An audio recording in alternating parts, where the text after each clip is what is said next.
What's up guys, today's video is on the top 10 best VR headsets, 2022. Through extensive research and testing I've put together a list of options that'll meet the needs of different types of buyers.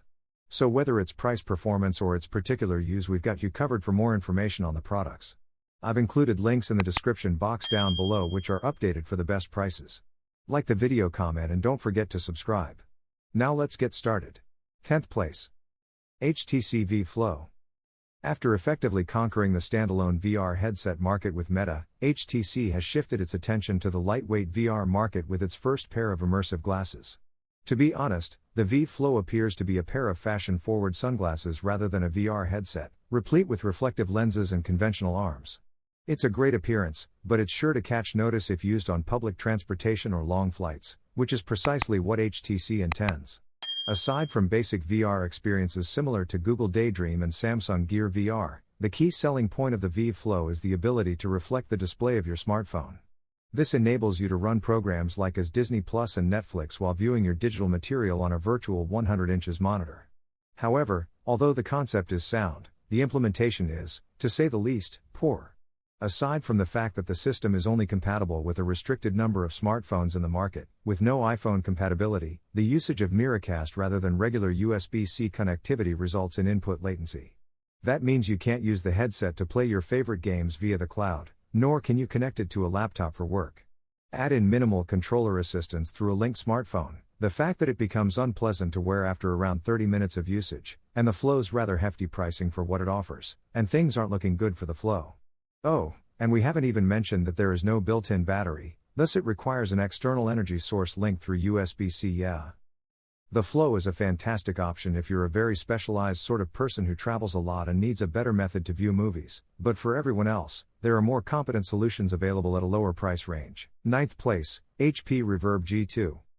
The HP Reverb G2 is an extremely comfortable VR headset with built-in headphones and the highest combined resolution on this list, at 4320 by 2160.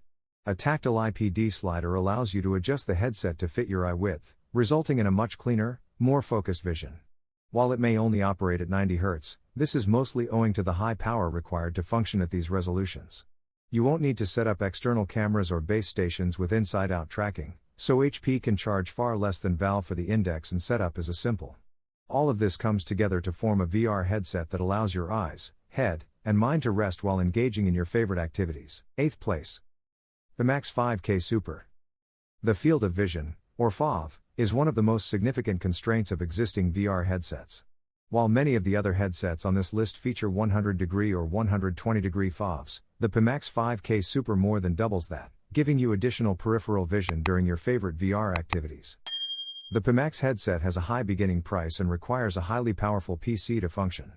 This 5K arrangement operates at double the speed of the earlier 5K XR, with this current variant operating 1440p displays per eye at a very fast 180 Hz. If you have the money and the PC, immersion doesn't get much better than this. 7th place. HTC Vive Pro 2. On paper, the HTC Vive Pro 2 appears to be the ultimate VR headset, with the greatest resolution of any headset right now, a broad 120-degree FOV, and a smooth 120 Hz refresh rate, but the execution isn't nearly as amazing. The pixel-packed display does a fantastic job of bringing fresh life to beloved VR games with increased clarity, and it also almost completely eliminates screen door effect. Honestly, it's a remarkable panel. The problem is the unusually rectangular FOV, with the 120-degree FOV referring exclusively to the horizontal FOV. When compared to the Valve Index, it makes certain VR experiences seem a little more claustrophobic.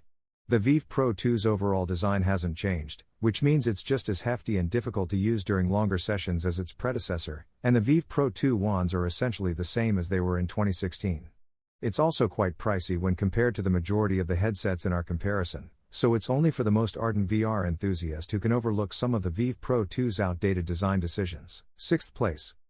MetaQuest Pro. The MetaQuest Pro is Meta's most advanced VR headset to date, and it's also the most capable standalone VR headset on the market right now, but it's really only for a certain type of person. The Quest Pro, you see, is arguably more focused on AR than VR in its basic form, with an AR-focused open periphery design that allows you to see your surroundings more clearly, color pass-through, and improved hand tracking capabilities. Unsurprisingly, the VR experience is excellent, and depending on the app, you may bring real-world features such as walls and tables into your augmented reality, allowing you to, for example, set a virtual paintbrush on a real-world table. You can play all of the same games as in Quest 2, but for complete immersion, you'll need to purchase the full light blocker, which isn't included in the box. Face and eye tracking features are also extremely beneficial for social VR, delivering a far more natural experience while speaking with friends than looking at an expressionless avatar. It's also the first standalone VR headset to employ Qualcomm's next-generation Snapdragon XR2 Plus technology, which offers enhanced performance and tracking. 5th place. Valve Index. If you need the best, this is it. The Valve Index offers a per eye resolution of 1440 by 1600 at a buttery smooth 120 Hz. Expanded base stations allow you to create wider play areas, and the controllers support full finger tracking. All of that capabilities puts it ahead of the competition, but it's also significantly more expensive, though you can offset some of that cost by utilizing original Vive parts. If you do this, you will be able to modify your configuration according on what you value the most, or you will be able to purchase the entire Valve Index to have the greatest visual VR experience possible. 4th place. Pico 4. The Pico 4 has come to challenge the Meta Quest 2, which has stayed strong for the previous couple of years, giving an excellent VR experience at an inexpensive price. On the surface, the Pico 4 appears to be a next-generation Quest. It has the same overall form and color scheme, but Pico chose a black glossy front to help separate itself. It's amazingly slim, and it comes with something close to Meta's Elite strap as standard. Those tiny dimensions are mostly due to the incorporation of next-generation pancake lenses, which were formerly restricted to the highly expensive Meta Quest Pro. Pancake lenses give a crisper viewing experience, especially along the edges of the lenses, and when paired with a higher resolution than both of Meta's headsets, the VR experience on offer is crisp. The only major problem is with the substance. With Meta sponsoring many of the largest and finest VR projects, such as Beat Saber, Resident Evil 4, Medal of Honor, and Among Us VR, it's doubtful that these will ever emerge on a competing platform. There are a few prominent titles on the Pico store, such as Blade and Sorcery, Nomad and Into the Fall, but it will take time for Pico to amass a library as wide and diverse as Meta's. 3rd place. HTC Vive Cosmos. The Vive Cosmos is not the most affordable VR headset accessible to customers. However, the modular design of the Cosmos series distinguishes it, which is why it is slightly more expensive. When HTC releases new technology, Cosmos owners can simply buy a new faceplate and attach it to their old headset, saving them a lot of money in the long run. The Cosmos, with its 6-camera tracking, provides a good VR experience for low to mid-intensity VR games, but the camera tracking isn't flawless, and losing tracking in fast-paced VR games may be annoying at times.